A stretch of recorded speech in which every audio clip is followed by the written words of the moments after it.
नमस्कार दोस्तों, हम एनसन मेडिको।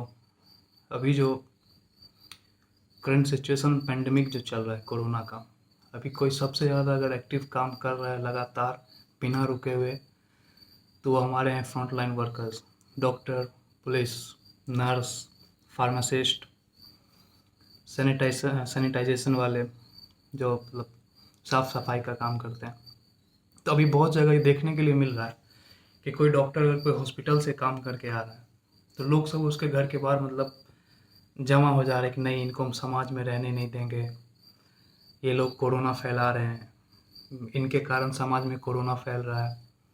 ये चीज़ आपको समझना चाहिए। कोरोना, डॉक्टर तो कोरोना ठीक कर रहा है ना, अगर आप उनको समाज से निकाल दीजिएगा तो फिर आपका इलाज कौन करेगा? आपको क्या लगता है कि एक डॉक्टर मतलब सिर्फ बहुत सुनने के लिए मिलता है कि ये लोग तो पैसा लेने के लिए ऐसे करते हैं, सबका मिला जुला वो काम है, सिर्फ पैसा इतना जानते हैं। आपको पता है इंडिया में 133 करोड़ जनसंख्या पे सिर्फ 18 लाख डॉक्टर हैं। मतलब पर 1000 पॉपुलेशन पे सिर्फ 1.34 डॉक्टर्स, मतलब 1000 की जनसंख्या पे सिर्फ एक डॉक्टर है। और यहीं तक ये बात ख़त्म नहीं हो जाता है।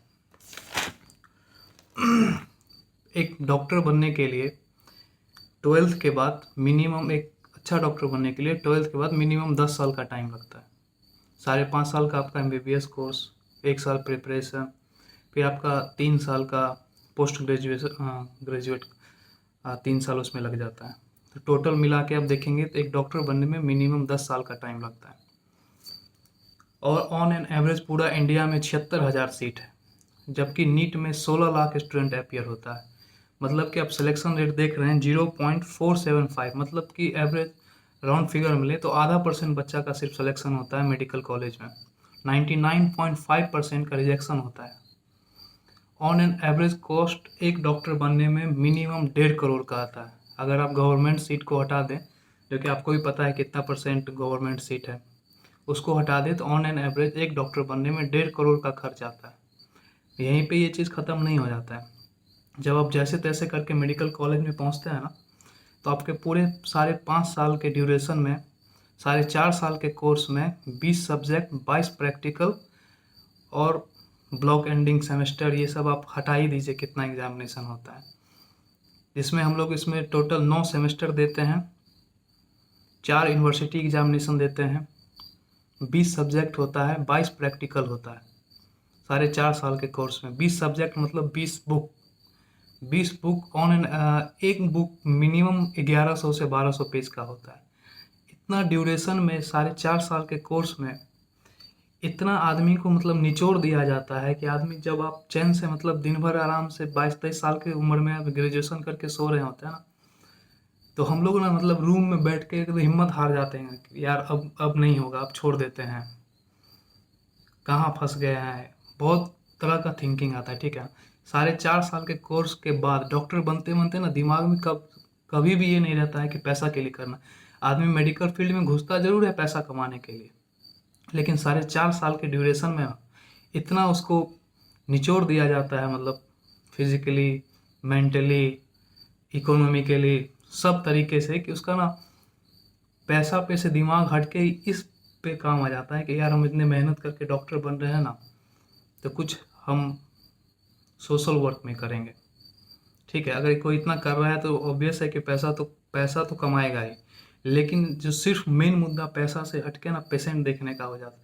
जब रात में आप लोग सो रहे होते हैं, हम लोग को 2 बजे उठा के बोला चलिए ना देख लीजिए ना, एक पेशेंट आया है, उसको देख लीजिए ना प्लीज़। हम भी बोल सकते हैं ना 2 बजे रात में, यार हटाओ यार हमको सोना है, लेकिन नहीं, उठ के जाते हैं। कभी ऐसा नहीं है कि सोए रह जाते हैं। उस समय तो आप लोग बोलते हैं कि भगवान है, डॉक्टर भगवान। हम लोग तो कभी नहीं बोले कि डॉक्टर को भगवान बना दो। आप ही लोग बनाया ना डॉक्टर को भगवान, फिर उससे उतना ही आप एक्सपेक्ट भी करते हैं कि बना हुआ आदमी में जान फूंक दे, कैसे होगा? सब कुछ तो डॉक्टर के हाथ में नहीं होता है ना। मरा हुआ आदमी में तो जान नहीं फूंक सकते हैं ना। जिंदा को भले ही कुछ हद तक मरने से बचाया जा सकता है, लेकिन मरा हुआ में तो जान नहीं फूंका जा सकता है ना। फिर इतना एक्सपेक्टेशन के बाद अगर डॉक्टर कोई खराब पे नहीं उतरता है, तो फिर आप उसके क्लिनिक में तोड़ फोड़ करते हैं, मारपीट करते हैं। आप मतलब इतना मेहनत के बाद इतना इस ग्रुप जो अभी कंटिन्यूअसली बिना रुके इतना आदमी काम कर रहा है ना, इतना भी मत टॉर्चर कर दो कि आदमी ना बैकफुट ले लो। उनका उनका भी फैमिली है, जान का खतरा है, परिवार है, सब कुछ है। चाहे तो हम भी छोड़ सकते हैं। इतना पैसा तो आदमी कमा लिया है ना कि आराम, जैसे सब पूरा अभी इंडिया बैठ के खा रहा है, पिछले 5-6 महीना से बैठ के ही खा रहा है। जो पिछले में पैसा जमा किया वही यूज हो रहा है। हमारे पास इतना पैसा है कि बैठ के खा सकते हैं, लेकिन नहीं, बिना रुके था कि आदमी काम तो कर रहा है ना। तो उसमें आपको क्या चाहिए था कि उनका आप सपोर्ट कीजिए। ऐसे पेंडेमिक मतलब क्या होता है? महामारी, पूरा विश्व इससे परेशान है। अगर अकेले ही एक आदमी को काम करना होता तो अभी तक हो गया होता। एक जिम्मेवार जनता बनिए, जहाँ पे डॉक्टर को सपोर्ट करना है कीजिए। अगर आप घर में अगर कुछ नहीं कर सकते हैं, आप घर में ही जब बैठे हुए हैं, सब कुछ छोड़ के आपको बोला गया घर में ही बैठ, इतना तो आप कर ही सकते हैं ना कि जो बाहर से डॉक्टर काम करके आ रहा है उनको मेंटली हैरेस नहीं कीजिए, ठीक है ना, उनको अपना बेस्ट करने दीजिए। हम लोग बिना ऐसे नहीं छोड़ के बीच में जाने वाले हैं, ठीक है ना। जितना बन पड़ेगा सब करेगा ही करेगा। एटलीस्ट जिम्मेवार नागरिक बन के उनका सपोर्ट कीजिए। धन्यवाद।